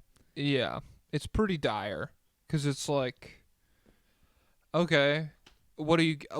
Everybody's trade stock is like the lowest it's been in a fat minute. You'll never get anything. I mean, if you traded Draymond, if you blew it up, maybe there would be something. I don't know, but there's no point in blowing it up because what do you do then? Then the Steph Curry era is just over? Yeah. You kind of it's more competitive than the last days of the Kobe Lakers for sure, but it does it feels like we're moving in that direction where it's eventually it'll be like, yeah, Steph wants to keep playing and that's our guy. And so we're going to do our best, but it would have to be internal improvement unless there's another outlier Kyrie Irving level situation where a star's value is just like nothing, completely below what you would normally expect. Why are you looking around like that? So an offensive star undervalued right now. Yeah. Literally available for who would that version of the Warriors package even be? It wouldn't even be like Andrew Wiggins. It would be worse than that. They gave him up for Dorian Finney-Smith. I know a man out in Utah. Yeah? They could get for nothing, for pennies. Could they get him for pennies though? Because I bet once you called up Danny Ainge, he'd be like, "Well, that guy's 60% true shooting. I'm gonna need 2 firsts." I wonder what he would say on the phone because they clearly don't care about him that much. Yeah. Because they are they're willing to play Jordan Clarkson 27 minutes, even though he had a good game the other night. Whatever. Was that against the Nuggets? It was. But I mean, they lost, so maybe he's not a winner. Crap. I guess we're just finding this out. But yeah, the Warriors, their path forward is go after Bryce Sensabaugh or really hit on someone in the draft this year. They don't have a pick, do they? No, I don't think so. So they got to find something. Can you hear the siren outside of my house? Yeah, was that you? I was like, is that in my real life? No, it's in my real life. So, yeah, if you're the Warriors, you're pretty much fucked, and you should give up. But we don't want to talk about it. Yeah, so we're done. 139. 140. Damn, we got to wrap this bitch up. I got to go eat dinner soon. Top 3 favorite superheroes, maybe Marvel and DC, from Ash F. What do you feel about that? Okay. So Marvel, I'm a Spider-Man guy. Okay. Wait, so top 3 between the both of them or from each? I think they mean for each. Okay. I'm going to have to pull up a list of Marvel. I did like Wolverine a lot. Marvel superheroes. Let me Google. So DC, I love the Flash from way back. He's one of my favorites. Super cool. Also, once you get into power scaling, the Flash is, oh my god, he's so broken. It's the best. God. So yeah, he's sick. I like the more I learn about Iron Fist, I think he's cool, but I never have really like consumed that much media that he's involved with. He's Marvel. Let me see. Who's this? The Punisher? Nah, not for me. Deadpool? Not for me. Iceman is pretty sick. I'm not gonna lie. Iceman, he froze hell one time. Did you know that? Yeah, talk about feats. Oh my god. He's sick. But yeah, I would say Spider-Man, Iceman, and let me see. Who else is even on this list? Venom. Maybe Daredevil. I'm a fan, like, I don't want him to be. Iceman's pretty OP, but I like, a street level superhero. It's cool. I'd say for Marvel, Spider-Man far and away tier number 1. Yeah. Then I would go Wolverine, and then I'd probably go Nightcrawler, just because I like the powers. Yeah, like Nightcrawler's pretty sick. The overall thing. Okay, DC, how do you feel about Batman? I don't personally love Batman himself, but I love the Batman like universe and movies and stuff. I've seen most of the animated ones, but like I don't feel the same way about Batman I do about Gojo. I'll tell you that much. Yeah, that's fair. I feel a similar way, where it's like respect, and some versions of him I really do like. Did you ever watch Batman the Brave and the Bold on Cartoon Network? Yeah. That version of him, I like a lot. Like, he was very fun and, like, had a lot of personality in that show. And, of course, you have, like, Batman Beyond and shit, which, like, there's been so many iterations of him, and they've done so much cool stuff that, like, he's based. But I don't feel like a personal connection to the character that much. So I already said I like the Flash. I kind of like Red Tornado a lot. I've always thought he was pretty cool. And does Swamp Thing count as a superhero? I thought he was pretty base too. But fuck it, no Swamp Thing. I'll put Superman on there. I like Superman a lot. I'll say, yeah, I like Nightwing. I like Dick Grayson. Mm-hmm. I like, crap, who else was? Oh, I love Red X from Teen Titans. Yeah, he's pretty cool. Even though we don't know what was going on with him. He's mysterious. And then I don't know. I don't know who would be the third. I'll just say my favorite character is the City of Gotham.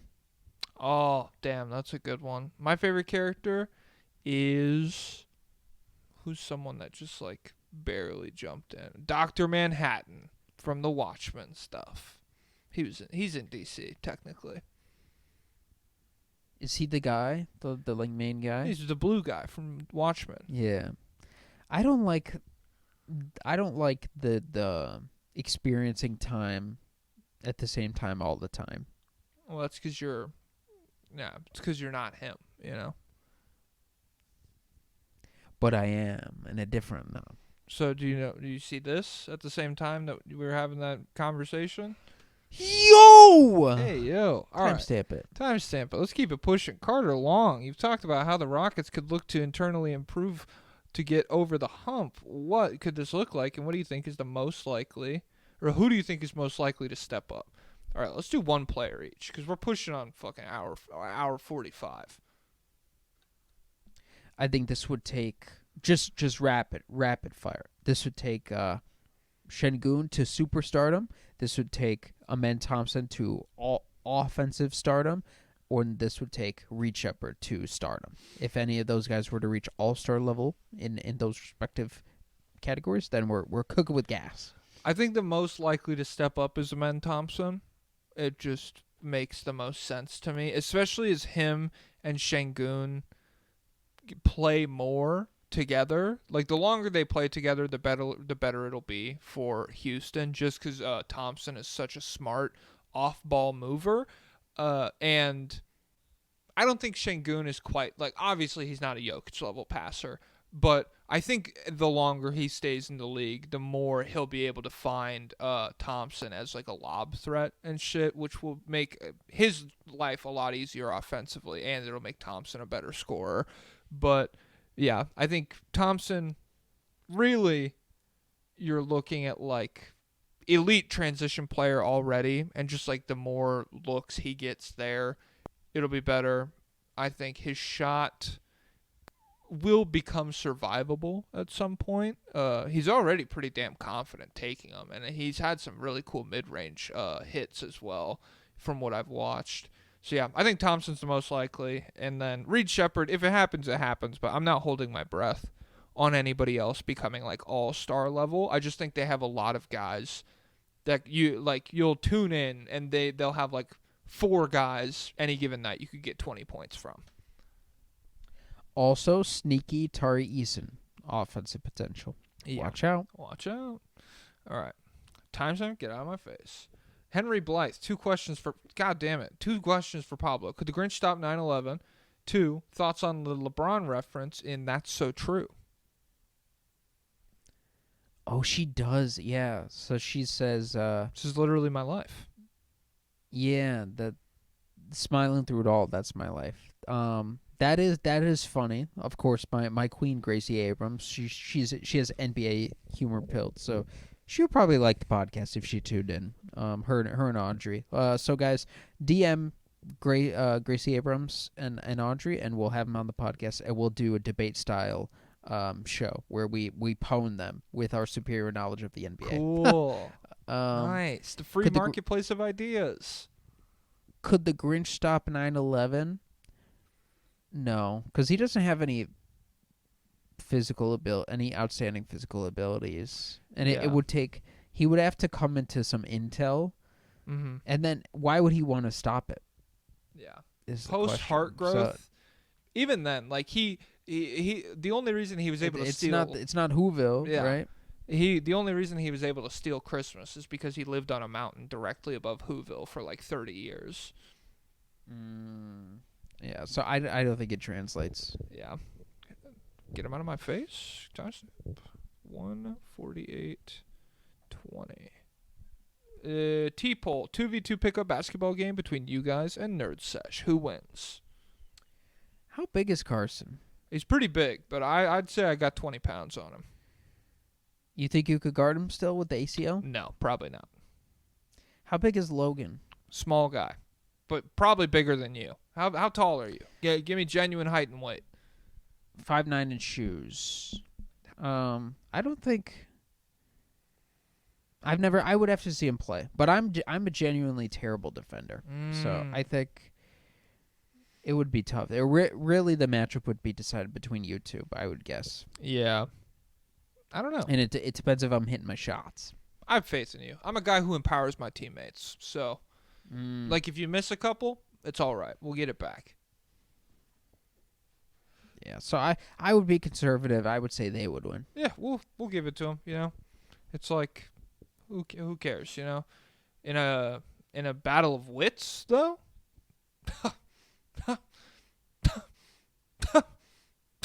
As long as it's not, you know, who did the Sycamore saplings beat in the 1938 Iron Bowl, then we'll probably come out on top. In a Wikipedia battle, then they're fine. Yeah. As long as it's, you know, if it's questions about art, culture, science, you know, things learned men would know, then I got us over the Cretans at Nerd Sesh. Who's next? SHLONGLOVER 299. Hey legends, please discuss potential trade ideas for the Wizards. Seemingly everyone 25 and over is tradable. Cheers. Kuzma gone this season. I don't know where he goes. Valanciunas most likely gone this season. I don't know where he goes. Corey Kispert probably could be gone this season. I would like to see him go to a competitive team. It's tough because like he's good with the Wizards, but he's kind of like AJ Green-pilled a little bit, and so it's just like not a kind of player that the Wizards should hold on to. And if they can get assets back for him, that'd be fine by me. I don't know where any of these guys would go though. Valanciunas to the Lakers, it seems dead with like the Dorian Finney-Smith move. I don't know what salary. He's only making $10 million, so they could aggregate 3 like end of the bench guys and get it done with the 2031 first rounder. It just feels weird to hold on to the first rounder and then use it to pull the trigger on a Valanciunas move. If JJ has any say in it, I feel like he wouldn't be into that either. Yeah. So, but yeah, for the Wizards, I think it's just asset acquisition. Just anybody you could trade outside the young guys for any kind of pick. I think you do it. Yeah. And that's tough because holding on, they could have gotten a first for Kuzma last year, but whatever. Hudson. How many more do we have here? Okay, we only got like 5 more. Hey guys, love the content, but I feel like as a Thunder fan, we are underrepresented in recent pods. If you could do about 1.5 hours of Thunder draft talk, parentheses, because we literally are the best, that'd be killer. Imagine being on a pace for like 68 wins and then being like, oh, can we have draft talk? Could you talk about who we're going to draft? No.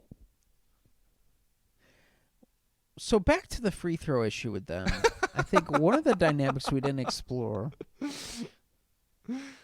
Yeah, so that guy's joking. I've been locking into AJ Mitchell tape more, and so what a guy.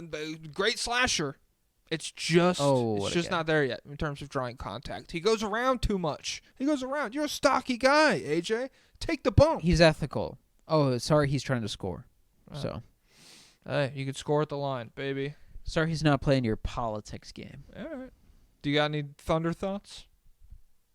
Nah, get him out of here. Get him out of my face. Timestamp. Let's call it 153. JMARX. Jarl Marks is in here? Damn, dude. That's kind of crazy. Jeez, what a paragraph. Sixers fans here. All of my friends who aren't Sixers fans hate Embiid and want him to die because of the alleged whining and foul baiting and whatnot, and I have always defended him as a Sixers fan. The injury shenanigans earlier this season put me over the edge, and I stopped going to bat for Embiid so much so that I didn't even want him on the team. Damn, okay. But now he's kind of good again. But now he's kind of good. You're fake. I mean, actively flip-flopping as he's typing this out. But now he's kind of good again. So, and I mean, yeah. Do this. When he was down, I was down on him. But now that he's up, I'm back in. Yeah. When he was down, I was actually out. But now he's up and I'm in. So. Yeah, now he's kind of good again, and the Sixers have hope, and I'm back to defending him like before. So the question is, do I really stand for anything? Okay, so he's meta. All right, Do I have beliefs that are intrinsic to my internal moral values, or am I as weak as paper in the wind, flitting around to whatever idea makes me feel good and safe in the moment? Thanks. Go Birds. Hey, bear down, baby. That's what we say on this pod. But as far as like sticking to your guns, if you're gonna defend Embiid up to this point, like through the past 3 years of like, he does grift for fouls. He's like, it's part of his game. It's a skill, whatever. If you're gonna defend all the way through that, it's just a ship that you have to go down with. It's a ship that like, you have to be like, you know what? You're up. He can't play right now. It is what it is. Embiid never made a conference finals. And 15 years from now, you'll still just have to like stomach that, all of that stuff, and just fall back on the past few regular seasons and be like, when he was good, it was crazy. And so, yeah, that's what I would advise you to do. You don't really have any like character, any moral fiber, but there are worse issues to flip-flop on than Joel Embiid. Yeah, you're as far as you and your spirit and you as a whole, you're fickle. But hey, in terms throwback. of Joel Embiid loyalty,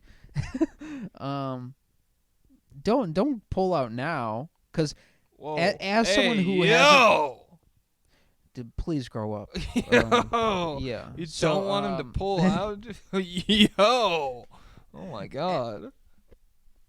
For many years I wasn't super into Embiid. I was a little bit of an Embiid doubter. But at this point, like it's pretty clear right now that when he is health, the only barrier is health. Mm-hmm. When he is on the court, he is at a black hole in a good way, in a destructive way to the other teams, not in a Carmelo Anthony not passing the ball way.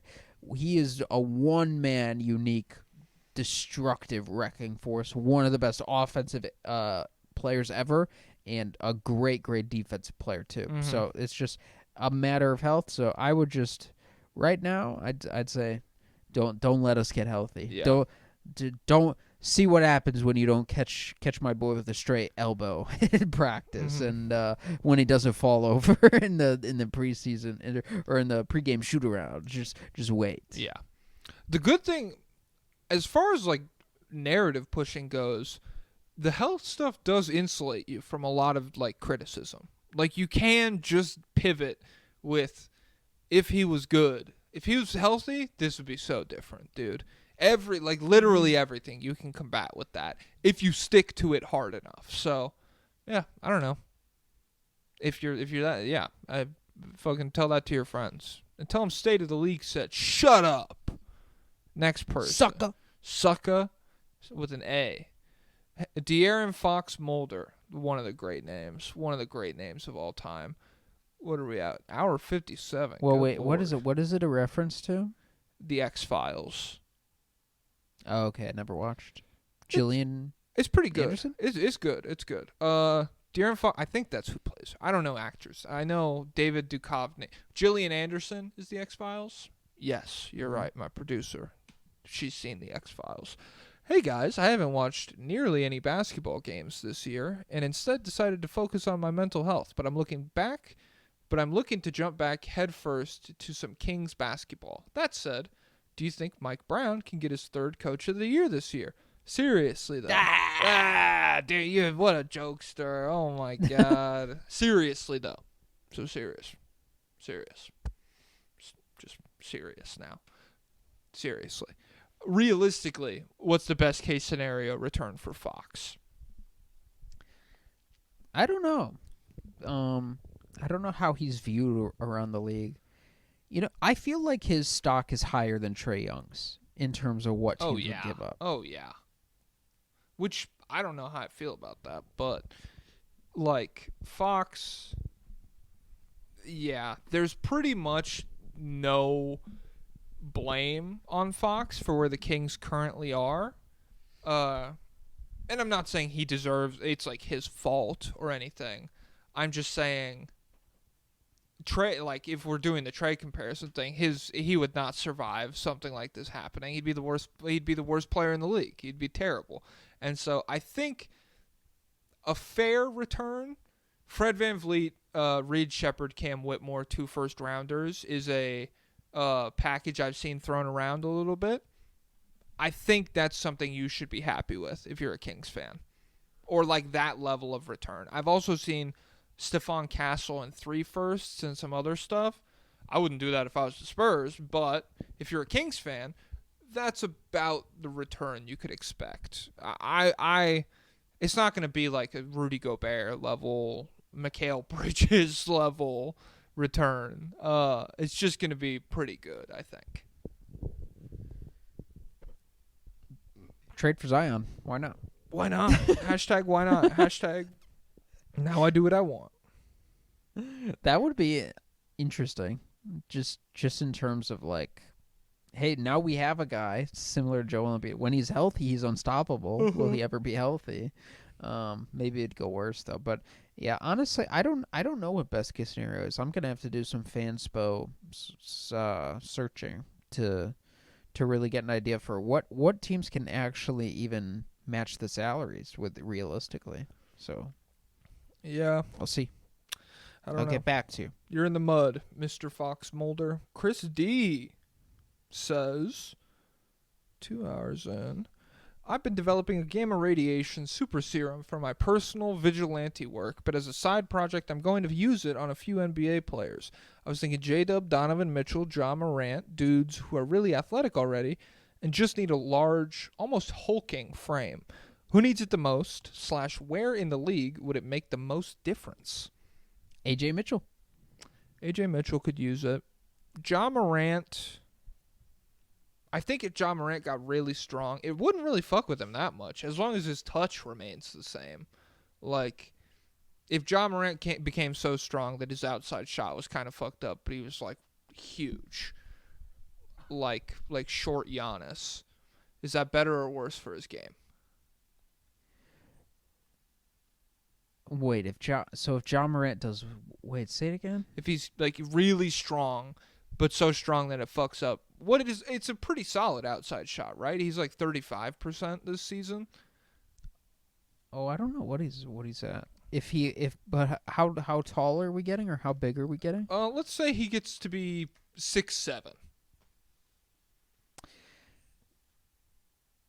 Is he just Zion?